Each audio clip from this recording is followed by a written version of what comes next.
Hello! In this episode, as you can see, I'm still level, we don't care about the level. I'm still gold 4. And yeah, it's the 11th episode, and if you watched the last episode, you may know that I was in my promotion series, but let's be honest with you guys. I've been demoted. Yeah, it happens. And I had a good idea that came to me. This one was to try to masterize a sham for real. When I say for real, it's because I launched myself a challenge to have 1k mastery point with Cassiopeia. So yeah, I'm a little bit starting from scratch with her because when I started this challenge, I had this amount of points. Yeah, I played her a little bit during last seasons, but it wasn't really serious. Right now, I think I have 25k mastery point with her. And I feel better and better with her, so I hope that is going to continue. So yeah, the challenge is started. I have right now 50 LP, and I'm pretty sure it's going to help me to climb. Okay, well, with that being said, let's play.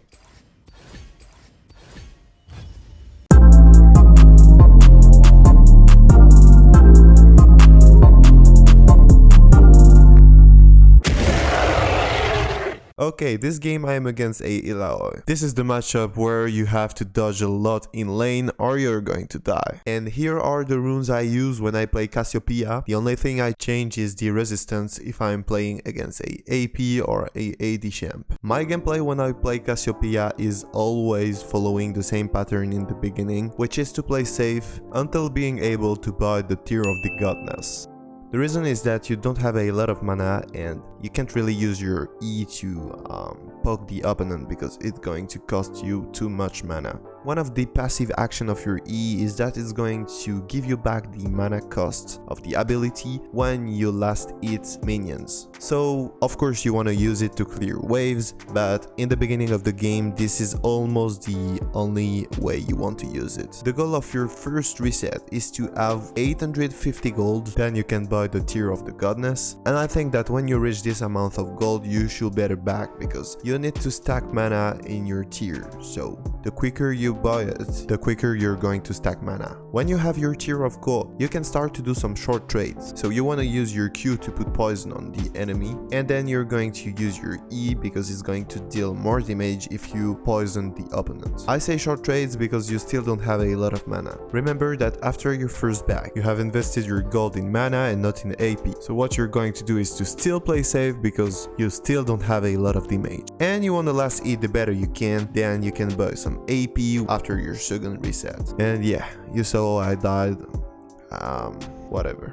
After that Ilaoi succeeded to kill me, of course there was a gap between me and her, so I better had to dodge all her abilities, which was a little bit complicated, or she will just destroy me. And well, I didn't succeed to do it, so yeah, I paid for it. I still think that Ilaoi damage are, yeah, I'm going to say it, are unbalanced. When you know that it's difficult to dodge her abilities because the hitbox they show you is not really the real hitbox, well, yeah, I think her damage are a little bit too much. Thankfully my team was good this game and my jungler hasn't abandoned me.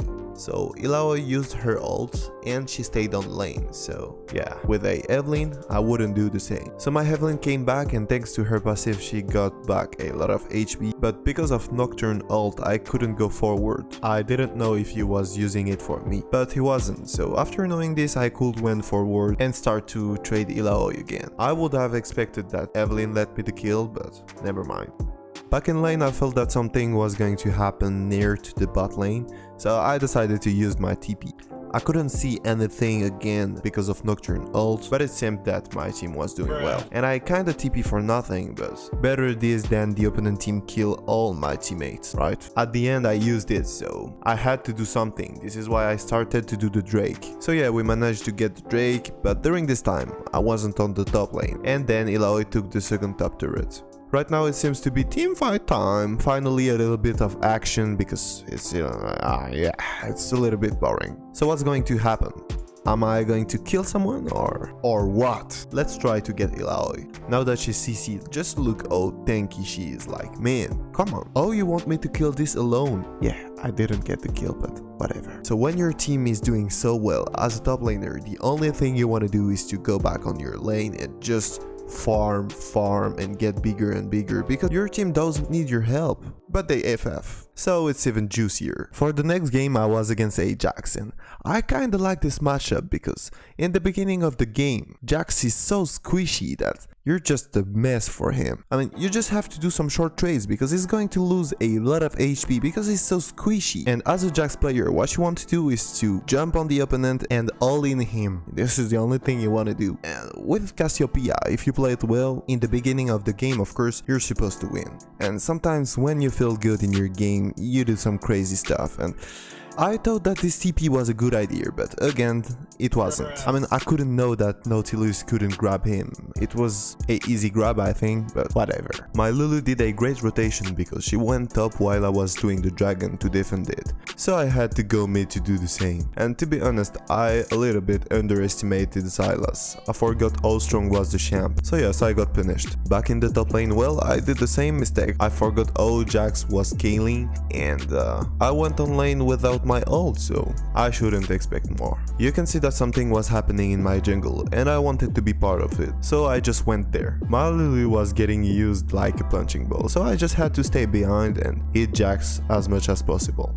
And at this moment, man, why I didn't flash? It's so frustrating to see this right now because I knew that I could have done so better. Yeah, maybe after this I could have, I don't know, maybe kill Lee Sin and maybe more.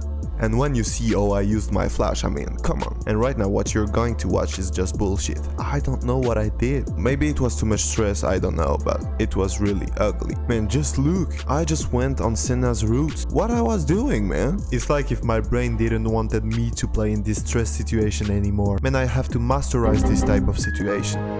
Alert, your brain is doing shit. Something that I really enjoy with playing Cassiopeia is that you are also a scale machine. So if you are behind with the kill, maybe also with CSing, keep farming because something is definitely going to happen later in your game. I'm definitely convinced that Cassiopeia has her power spike when she got her Riley. And thanks to this item, it's easier to chase your opponent and to poison them, so it's really, I think, the secondary major item you want. And yeah, I can remember that my Nautilus was saying to my Ashe that she was inting. Finally, it succeeded to stun someone. I mean, it asked him to flash, but it did it. And thanks to that, we succeeded to pick up a kill. Oh boy, this teleportation. Man, I just pressed teleportation on a ward that was on the map. And yeah, before doing this, I didn't even watch in which side of the wall the ward was. Awkward. Later in the game, we succeeded to get the Nash buff. At this moment, the game was still tight. And you know,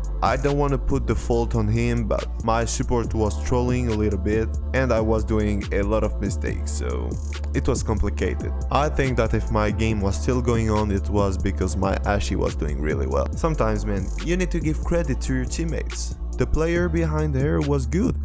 And yeah, thanks to this move, I succeed to get another kill. And as I told you guys, as long as you succeed to get gold, not even by kills, just by farming, Cassiopeia scaled very well. But this wasn't enough, and I can put this on myself because I did too much mistake to expect to win. Even if my teammates weren't really doing well, excepted Ashe. Honestly, I put the blame on me because if I was doing really well, I would have won. So yeah, it's kind of always the same. You win some, you lose some. The important thing is to get better after every single game. And even if you don't feel it, that you're getting better, if you practice, it's going to be the case. As I told you before, I could have done really better, and we seen it together just before that. I had a lot of things to improve on, and to be honest, it's a good feeling to know that you still have a lot of things to improve on. I mean, it gives hope. Anyway, that's it for today's video. Thank you for watching. I hope you enjoyed it. If you did, think to click on the thumbs up, and if you really want to make me happy, well, subscribe, brother, subscribe. For next video, I hope I will be better with my Cassiopeia. Until this time, man, peace.